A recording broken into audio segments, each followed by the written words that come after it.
Take a moment to look at your gaming area and really look at how you've set it up. Where do you prefer to sit? Do you have a couch, a chair, a desk, all of the above, or even more? Well, we all have our own perfect setup for our gaming needs, and if you don't know already, we're talking about our favorite ways to play video games, and you're listening to the Son of a Geek Podcast. Son of a geek! I'm your host, Spencer, and joining me this fine morning evening is a goblin-chewing anal poker, courtesy of insult-generator.org, who also happens to be this week's co-host, Zeo. How's it going, Zeo? I just want to clarify, did you say a goblin-chewing anal poker? Yeah. Okay, just wanted to make sure I understood the words right. I just didn't know. I wanted to make sure I was right in assuming that word, and it wasn't just like my own sick head. No, that's exactly what I said. I went through a few of them on it. I'm like, nope, can't say that. Oh, really can't say that. I'm like, this one will work. Anal poker apparently is the line. Yeah. Well, I mean, just, isn't that's just another word for butt, isn't it? Yeah, I mean, but hole, I would assume. Oh, that's right.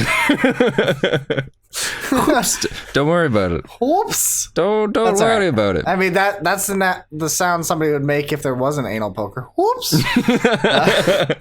Ooh, caught me by surprise there. Oh man, what's going on, Spen? Not a whole lot. I haven't shaved in a little while. There's that. Me either. Yeah, well, I found that when I shave, I look a lot younger. And then people prefer that when I'm streaming, apparently. Really? Yeah, I've had more luck streaming with no facial hair than I have with facial hair. And I know that because it was brought up where it's like, wow, Spencer, you look so much nicer without your facial hair. I'm like, oh, thank you. So that's just the part where I talk about me and help boost my own self-esteem. Well, some of us need it. Some of us do.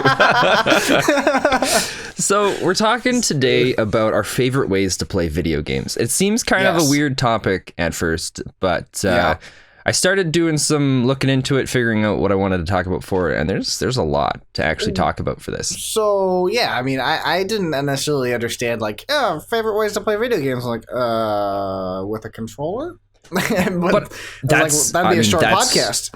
There's tons of different ways, and you can look at it from like hardware standpoint to positions standpoint to there's like specific things in the games with like settings and options standpoint. There's a lot of stuff we get to talk about here.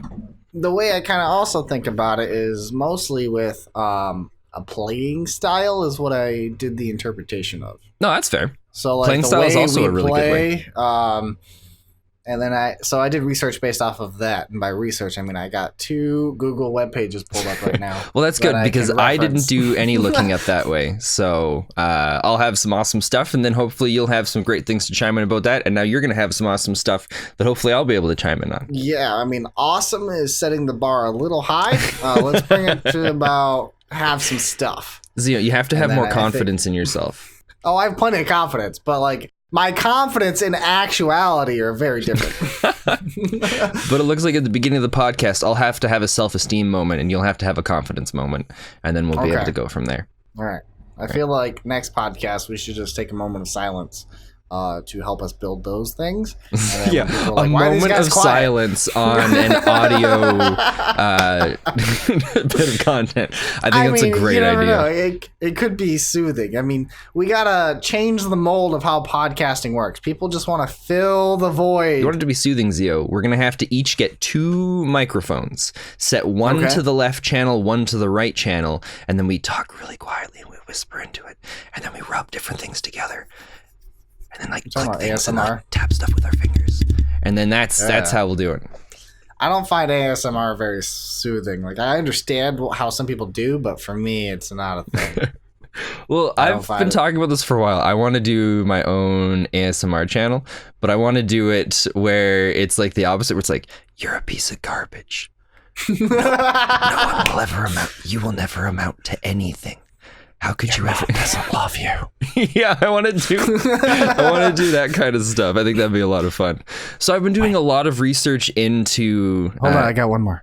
When you eat food, you don't taste anything but trash. No, I didn't catch that. Oh, well, somebody did. Well, I'll catch it later when I'm editing it. So yeah, I'll throw it up on the video. Just kidding, because none of you are gonna see it. No one watches this. Oh no, well, that's not true. I watch it. I watch it. Zeo. But yeah, I want to do that, and I've been doing a lot of research into ASMR, and there's a difference between good ASMR and okay ASMR.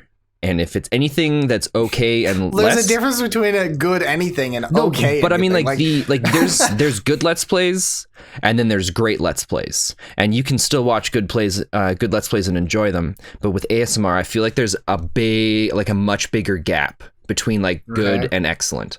Kind of like sushi. Yeah, kind of like ASMR is like sushi. It's already an acquired taste, but there's a difference between good sushi and great sushi. Huge, in fact. I mean, I've got to admit, I always thought ASMR was really dumb, but I found actually a channel that I listened to while doing the research for it, and I was just like, wow, this is actually really nice. Like, not all of the types, like I don't like the sound stuff where they just like make sounds and repeat things. I like stuff with the story behind it, you know?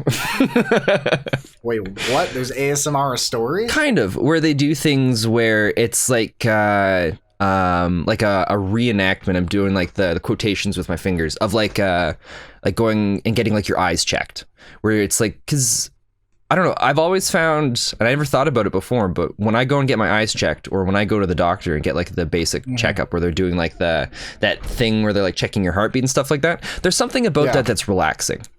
Same with when you're sitting in the chair with the eye exam and they've got the light and they're moving it back and forth and they're like, stare at this point and do this and that. There's something about that's I've always found relaxing, where it's just something casual. I don't have to think very much. But then they do that, but in ASMR, and it's not too bad. I kind of enjoy it. I guess I feel that way about just podcasts or audiobooks in general. I find those relaxing. Okay.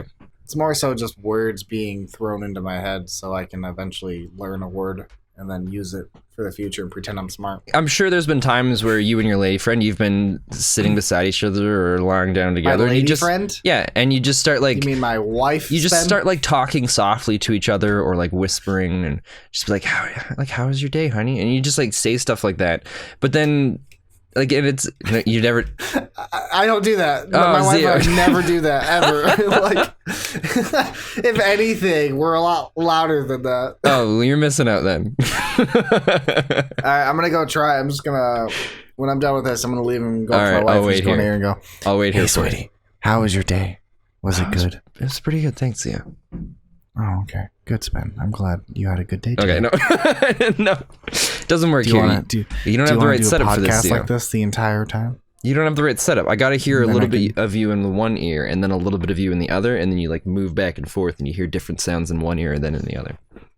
Oh, we can adjust that. You're not doing this right, Zeo. All right. All right, now that we've wasted everybody's time and they're like, oh god, they're talking about ASMR. Hey guys, we're going to talk about the way you play video games. games, but really we're going to talk about ASMR. Well, maybe that's one of the way people prefer to play. I mean, you think about it, like, I remember being a gamer playing Call of Duty and stuff, and I had like a Turtle Beach headset, and hearing like a footstep run behind my head was always a really cool experience, because then I'm like, oh shit, turn around, and then I shoot him. Yeah, but with this, it's just sounds. That's just sounds. But so one of the things I wanted to talk about first with this is the different way that we play video games. Is I've found, depending on the type of game I'm playing, I prefer myself in a different like seating situation. Okay. And what I mean by that is if I'm playing like a competitive game or a first person shooter, I'm most comfortable at my desk in my computer chair with my keyboard and my mouse, just because it's so much more comfortable for me. I have more control. It's easier for me to do things, I find, that way. But if I'm playing something more casual and relaxing, I much prefer to have a controller in my hand sitting on my couch. For me, hardware varies based off of the type of game I play too, but in a different way. So if I'm only ever playing anything in first person, would I prefer keyboard and mouse?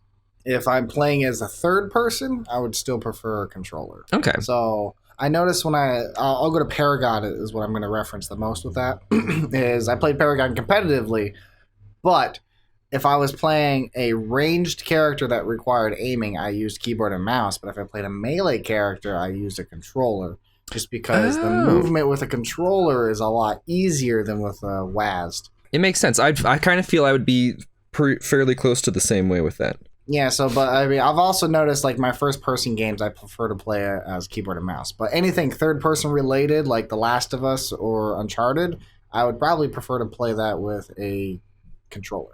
See, there are some first person games that I prefer with a controller, and that kind of goes to things like Portal. Like Portal, you don't need the fine detail for stuff. You're just kind of going around. And so if it's something that's I guess Portal you could consider more on the relaxing side. I guess it's kind of more of a puzzle game than anything else.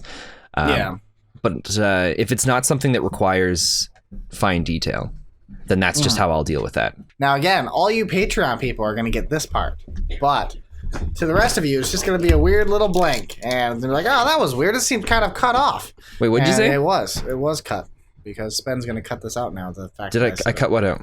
Only the Patreon people get that experience. Oh, okay. I see what you're doing there. That was one thing that I realized I missed with doing it with Toll is because last podcast was with Toll, and you're the one that when we were doing podcasts before, you basically decided what was in Patreon and what was out of for the most part, and I didn't have to think about it very much, which was nice. And then when I was doing the podcast with Toll, we didn't have any of those in between parts really. So. Oh really? Yeah. Well, I just only decide because I do the call out. Then I'm like, now I force Spen into a corner. No, it's not too bad. I found ways to edit this where I listen to the Patreon cast, and then I find parts that I don't want in the other podcast, and then I'll go and I'll save the time, quickly jump over to the other one, cut that out, but I'll leave the empty space so that way all the times stay the same. And then I just go back and I just delete all the in-between stuff after for the normal podcast.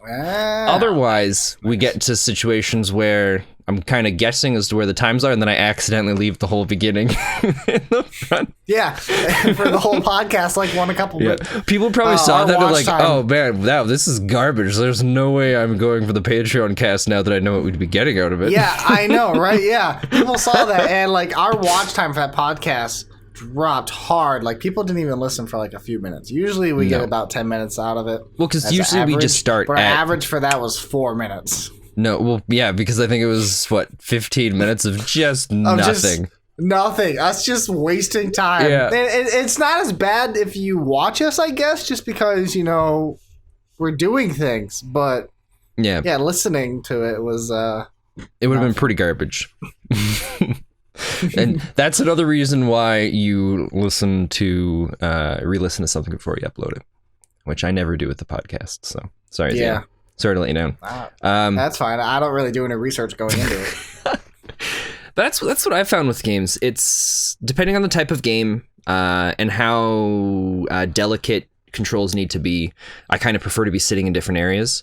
The one big thing for me, and I've talked about this a whole bunch, is for some reason, I can't stand playing pixel games on a big TV or my monitor, and I really enjoy them on handheld devices. I mean, that makes sense. I mean, I think that kind of just calls back to like having a Game Boy Advance or just a Game Boy in your hand, because those were all pixel games, right? So like it just kind of harkens back to that type of experience, and your memories of them will go to that moment. So that could make sense. Maybe it's kind of like a way to relive it, you have those better memories as a child playing with a Game Boy, so you might have those similar experiences with a handheld. I don't know if I think you're on the right track there. I think maybe it's that what do I know? Yeah.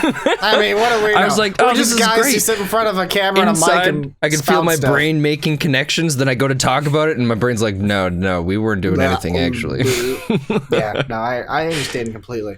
Now, one thing I did find fascinating is while doing my research, I did see this article said there's 4 types of gamers, and I think it'd be kind of fun to pick out the people in game and see if we can categorize ourselves. I like that. Are we gonna we're gonna do each other, and then we're just gonna pick ones for the other two? Yeah. So I think it'll be best to pick on Toll and Thane first because they're not here to defend themselves. Yeah. So I like that. the 4 types of gamers that they think everybody falls into a certain category in the spectrum. Throw out the main titles first, and we'll just call them out for the 2 of them, and then we'll read more in depth and see if we change our mind. There's a lot of things here, but sure. Okay, there's a lot of things. So we're gonna go with Socializer, There is 4, but like there's a lot of reading material that goes with it. I don't think we're gonna read through all of that. Yeah, no. We're just gonna go with the 4 basic keys and then make our own assumptions. Okay. So there's a socializer for video games who like to interact with other players. Mm-hmm. There's a killer who likes acting on other players. Not either of them yet. There's the explorer who likes to interact with the world. That's Toll. And then the achiever who likes acting on the world. I'm gonna say I don't know much about Thane as a gamer. I think Thane would be an explorer too. You think so? I think that fits. Yeah, out of these 4 categories, that or an achiever. I feel like he'd be one or the other. He probably borders the line. No, we can't choose. No, we can't choose. It's all or nothing. That's how it works. Yeah. Otherwise, we could say like they've got little bits of all of them. But so I'm gonna say he's an achiever then. Really? I'm gonna say they're both explorers. Okay, why do you think... Obviously, we agree. I agree with you on Toll. Obviously, he's an explorer. No Man's Sky is his favorite game. Makes sense, right? Yeah. Why do you think Thane is an explorer? Well, it's tough because I don't know too much about him and his gaming habits. Because we've played some games together, but not tons yet. So based off those experiences, I'm trying to think. What games have we played with Thane so far? We've played Minecraft. Yeah. And we have played the escape room game. And then that's right. That's it. I think that's it. Ooh. See, that's really tough then. What did he do in Minecraft? He like I know. Made a house. Oh yeah, you were doing stuff with him, weren't you? No, he built like a farm and a house and stuff like that. Yeah. Oh, he could be either one then. That's why I call him an achiever. I call him an achiever because when we played Minecraft, he kind of stayed in place. He made a goal. He was like, I need to build a farm, and that's all he did. You know, I'm going to stick with Explorer. You going to stick with Explorer? I think he really likes exploring things and interacting with the world. And he doesn't care so much about the achieving part. Maybe, I don't know, maybe I'm twisting this around, but I think the exploring and the interacting is he likes the kind of exploring the different elements and like the functions of the game. That's fair. So I'm going to stick with the Explorer. Okay, so I think fair. Yeah, I think if we played something like hardcore modded Minecraft, where it was just like tons of technology and different magic mod packs and stuff like that, right. I think he would be less cared about getting the achievements from it, but more of wanting to just try out and get through a bunch of the mod packs just to be able to do different things. So I'm going to stick with Explorer. Yeah, I'm going to agree with you. I'm going to say he's an Explorer. All right. I already know what Zeo is. Which one am I? You're the achiever. I am the achiever. Yeah, that's kind of where I put myself too. Yeah. If I could only choose one, that is definitely where I put myself. Yeah. I would put you as the socializer. You think so? Yeah, because while you do like to explore and interact with the world, you always talk about how you want to play more games with just us. So I kind of view you as the socializer. Okay, that could kind of... See, I had a hard time picking one because I don't really know what I do in video games. Because a lot of the things is interacting with other players, right? So like when we played The Forest or Minecraft or any other game, you do a lot of things in the game, but then you'll call somebody like, Toll, Zeo, come check this out. Look at this. And basically you're trying to share that experience with us. Okay, all right. No, I'll give you that. That makes sense. That's why I would call you the socializer. Cool. I kind of juggled between the two of socializer and achiever, but I definitely lean towards achiever more just because I used to be a trophy hunter and I like to have a goal in mind. Whether that goal is really ridiculous or a serious goal, I like to just have something in mind. You know, a very long time ago, I think I would have classified myself as an achiever. And that was back when, with the Xbox 360 era, where the achievements came out. Oh, I know it was right up to the point where my friend Phil made it to 10,000 gamer score. Once, I think for a little bit of time, we saw like a couple people playing online have like a gamer score of 10,000. We were like, oh, that's amazing. That's what we should get to. And then my friend Phil made it to 10,000 gamer score. And that's when I realized it doesn't matter.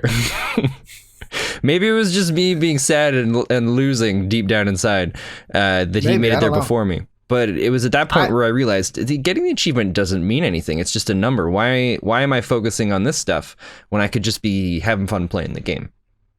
Yeah, no, which is also potentially Maybe back then I was just that upset with losing, but I tricked myself into thinking that it wasn't because of that.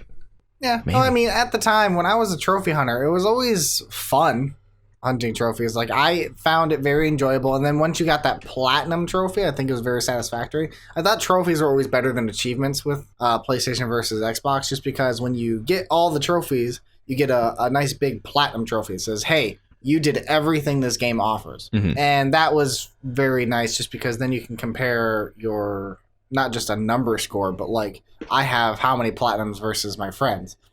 And that was kind of fueled my competitive edge pretty much until I started Paragon. And then that took over my competitiveness. And then after Paragon disappeared, I started YouTube. And then my competitive turned into creative. Well, what do you mean by competitive turned into creative? The drive I had to be competitive. Like, I'm still competitive when we play games I and see stuff, what you mean. But like, I always wanted to be like the best at something or something like that, just because like I had something to strive for, because I'm never going to be the best. And so that was just a goal for me to get to. But then now it's being creative. It's just, I want to create something better than I made last time. I like that. That's a good way of putting it. So, Zeo is a creative I'm competitive gamer. still. You're competitive, creatively competitive. How do we do that? Yeah. Yeah. Well, I'm competitive with myself. So I'm competitive in the sense that I got to beat myself from the last video. Look, Zeo, what you do on your own time, that's... hey, I mean, I'm not the one who brought up anal pokers. So. That is true. I did find another article that says there's 9 types of gamers. So what are these 9 different types? All right, so with these 9 wait, what's types, the website? I think it would be, it's called onlyagame.typepad.com. Okay, cool. Yeah. There's a bunch of this stuff that because we did like the types of gamers before. Like we did a podcast of that before, a long time ago. Yeah, well, I guess, I mean, they kind of fit in with one another, so we're just doing part 2. No, I'm not saying we shouldn't do that. I'm just saying, I was just trying to think, I'm like, some of these things sound familiar, but it's... Yeah, that's possible. I'm pretty sure I just want everybody to know, the only reason why these 2 websites don't sound familiar to Zeo is because he doesn't do research for podcasts. Had he researched... types of gamers, he'd be looking at these going like, oh, I know these websites. I already went to these because I did research for the podcast that we did many eons ago. But no, he didn't. Not even a little bit. It's fine. I like to just come on in and be surprised by the topic and go on the ride that is the podcast. That's fair. It is really nice to have content that goes up where you can just sit back and be like, I did nothing to help that out. Yeah. Yep. It is very nice. Most minisodes ever. Yeah. Spencer. What? No, you're a big part of the process, Spen. Yeah. Well, then sometimes, depending on what it is. Yeah. It's all right. You're working on other things. Yes, of course I am. But the way we play games, I was also thinking about, when you first brought it up, it made me think about a moment. And we played Amnesia, right? Yep. So, well, partially. We never got to finish it. No, unfortunately, technical difficulties. Yeah, and then we haven't really gotten back to it, even though we said would. Yeah. You and I have a very different play style. And I think that kind of comes into play. I don't think as well. using Amnesia is a fair example. Why not? How is that not a fair example? Because I was frightened beyond belief, and I was panicked, and I was worried. So I was like, maybe if I go slow enough, the game will just end itself for me. And when I first played it, I had a different play style than when I play any other game. So like, I was also frightened, but like, we still had different play styles. I've noticed. Like you would go very slow and crouch the entire time. Yeah. Because I wanted to be able to catch any sort of hint of a monster so that I could hide and never have it find me. And I pretty much, like, anytime I entered a room, I would set this corner as like my safety corner, and I would always like take boxes and stuff, and I'd build a wall there, and I would just go and do whatever. I'd run through the area, and if I ran into a monster, I'd run to my safety corner. Oh, really? Basically. Yeah, so that was my thing. I always just set aside a little spot. Like, all right, this is where I'm going to be safe now. If I run into anything, I'm going to come right here, and I'm not going to die. That's how I played Amnesia. I think I that's also another would way. open up doors and throw things in the rooms. And then slam the I doors. know. Because we played the machine for pigs, was it? Oh, that's right. I did it a couple times with you. Yeah, we would be playing it, and then we'd just be going along casually. I'm like, all right, this is great. And then suddenly there'd be a door there, and Zeo would just slam the door open and just start running through the room. And it's just like, Zeo, what are you doing? You're gonna get us killed! Or worst, found by the monster! Well, I'm a reactionary gamer, so like I'm the type of person that's like I'm gonna commit to a decision, and then how does it make you a reactionary gamer? It makes you because depending on the consequences, I will react accordingly, and then I will turn out fine. Really? Is that how it is? Yeah. Because by the sounds of it, you can say it's reactionary, but really it comes down to like three different reactions. 1, everything was fine. 2, nothing was fine and now you're gone. Or 3, nothing was fine but you got out and you're okay. Well, I mean, yeah. Although it comes to be down fair, reactions, but you could break that down into my way that I approached it too. So yeah. So the way I think about it, you just force yourself into a corner and you can't give yourself time to react to anything. Oh, I would never force myself into a corner. I don't know. You were in a lot of corners. I did. I always find safety corners a little anywhere where there was darkness, where I was like, all right, I think it can't find me here. That's where I would go. And then another moment, I guess I think about, like when I played Destiny for a while too. Mm-hmm. I was the type of person that would find the cheese spot, the safety spot. So basically, I'd always find a spot in the map where you couldn't get hurt from the enemies, and like you could just beat the dungeon. Oh, really? Or something. Yeah, anytime we fought bosses and stuff, I'd find like a little safety spot you could sit in and just shoot the boss. Oh God! But that wasn't. When I play games like that, I am the opposite. Where I'm like, I want to be in there. I want to be jumping over stuff, barely dodging things, and in the midst of all of the gunfire. See, it was only with Destiny for that, though. Oh, really? Because I am that type of person. I like to be in the fight, but Destiny was just such a grind. So I just... Oh, man, you gotta get Borderlands 3. When you do the same thing over and over and over and over and over again just to get the chance of a different item. Yeah.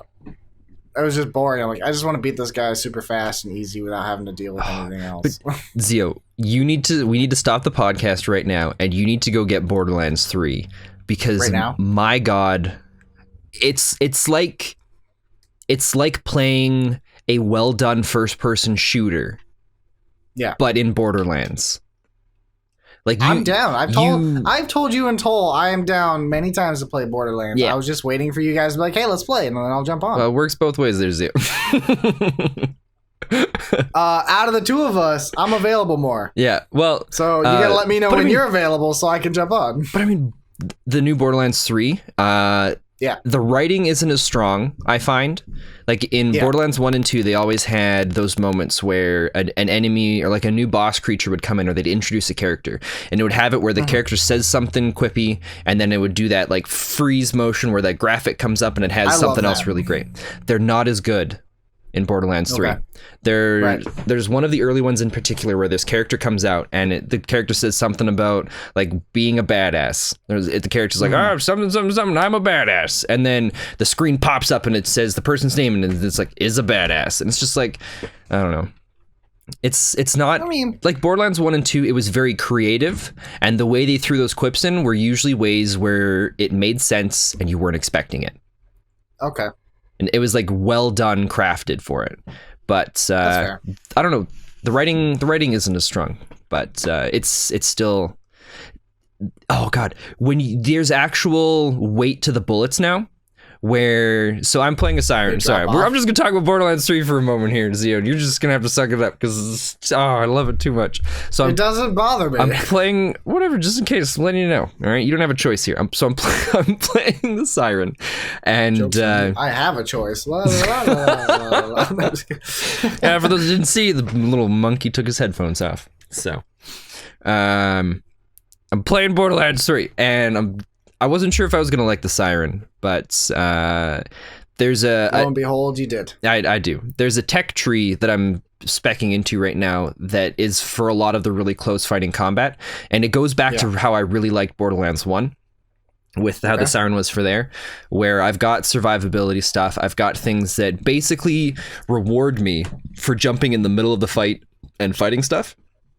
But I love the shotgun because one of those masked guys, I don't remember what they're called, the bandits or whatever, they come running at you with that little axe, and they'll leap into the air and they'll come down to try and shoot you. And I'll turn up and I'll blast away with my shotgun, and the bullets will hit it and it'll send it flying backwards. It's not dead yet, awesome. But there's actual weight to the shots and the bullets. Oh, that's cool. Like, I have a new shotgun that I've got where I'll start running at a guy and I'll fire at him and it'll throw him up in the air, and I'll shoot him again and it'll throw him up a little bit farther, and then I'll just, it's so awesome. And like, you can run and jump, and like your character like actually climbs over things to get to areas now. Oh, that's cool. And it's. I didn't think. No, it's not. It sounds awesome. Like I'm 100% down to play it anytime. Well, you should get it, and we'll play it after the podcast today. All right. It's like $60, so. Oh, okay. Thanks, Zeo. I just bought the Blair Witch, so I might have to wait a little bit. You mean the Bland Witch? The Bland Witch. Oh, I don't know. I remember you screaming a couple times. Got him. Oh, shoot. I'm clicking on stuff and I keep forgetting that I can't change the Discord.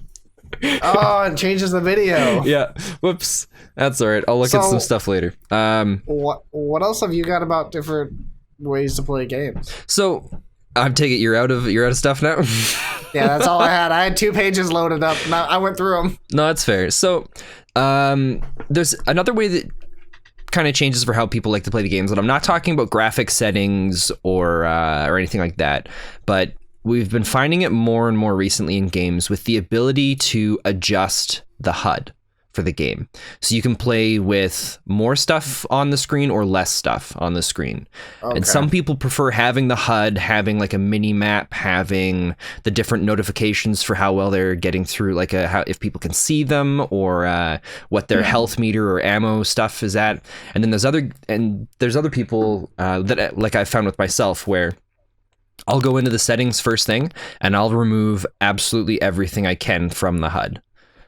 So that I can have as little up there as possible. Interesting. Biggest thing for me is removing the minimap. If I can remove the minimap, I enjoy the games a lot more, because then I don't find myself just staring up at the minimap. That's fair. Like a great example is Grand Theft Auto 4 and Grand Theft Auto 5.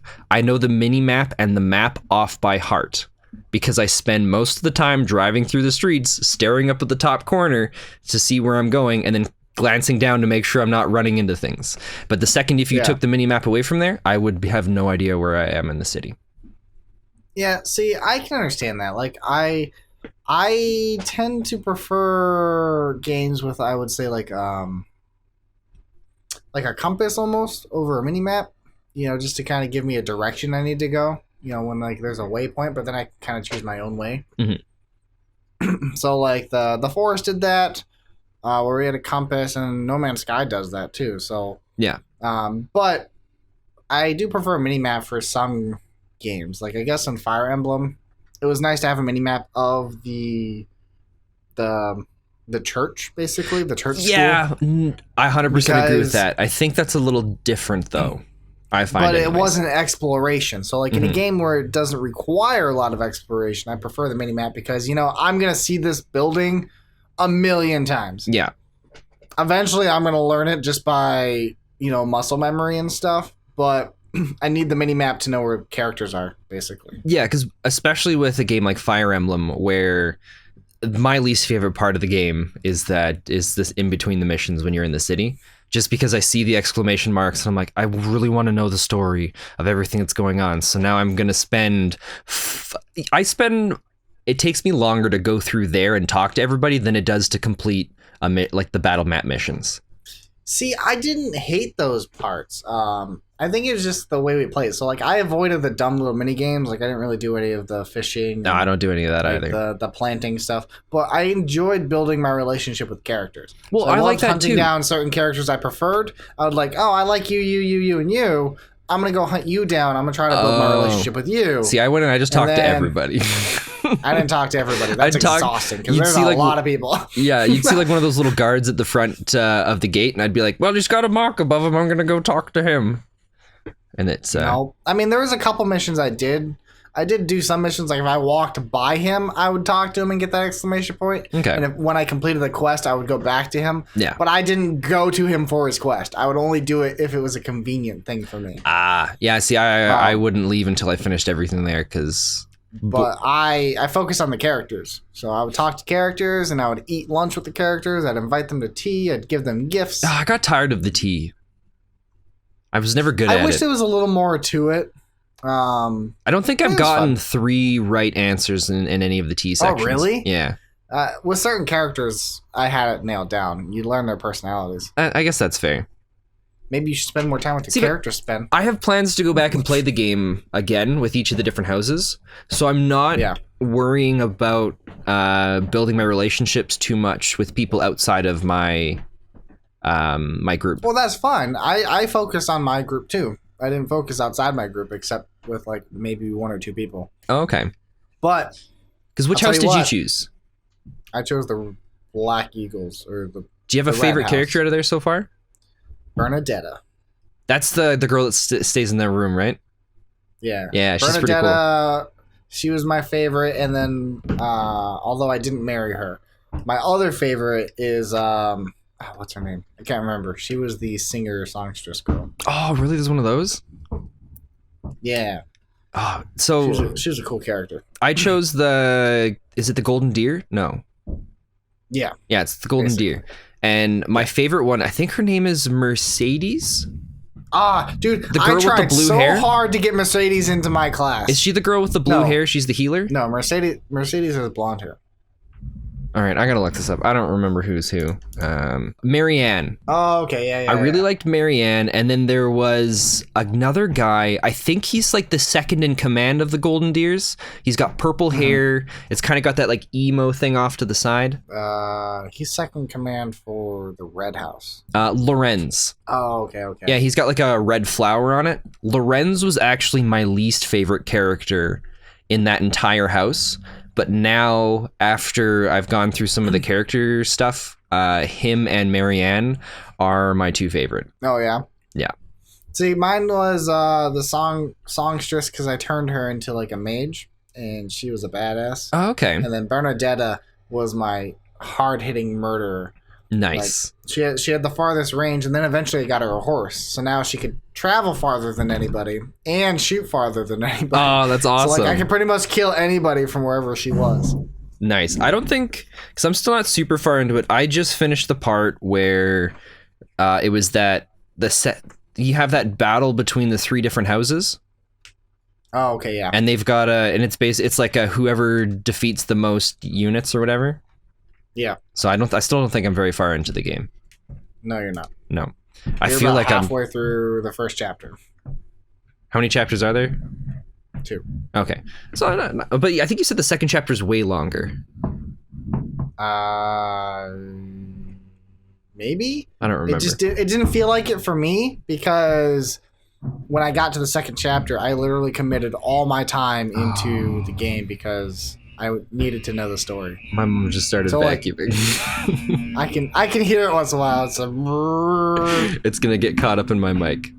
Oh no. Yeah. Well, everyone, that's the podcast. Well, I mean, we're pretty much. I don't know. I don't think there's much else we were gonna talk about for it. We did a whole lot of not talking about. Yeah, the ways people play games. Well, I think we talked about it a fair bit, and then we just kind of got on other stuff. Whatever, it's just how the podcast goes. Yeah, it's fine. Whatever. But I guess that's it. Zeo, do you want to take it out so that I can mute myself during these parts? Sure, yeah, absolutely. Hey, everybody, thanks for listening to the Son of a Geek podcast. I'm the co-host, Zeo, and Spen is the host, even though he's not doing the outro here. He's waving at the people who are watching on Patreon. Now, those of you who want to see him wave, it's only $1. Then you get to watch our beautiful faces on Patreon. Don't do all this sleazy stuff. Get out of here. But thanks for listening. We do next to nothing content every Friday, and this comes out every Monday, so-ish. Yeah. Every Monday-ish. Woo. But... yeah, thanks. It was awesome. No, you're awesome. Aw, thanks, Ben. I know.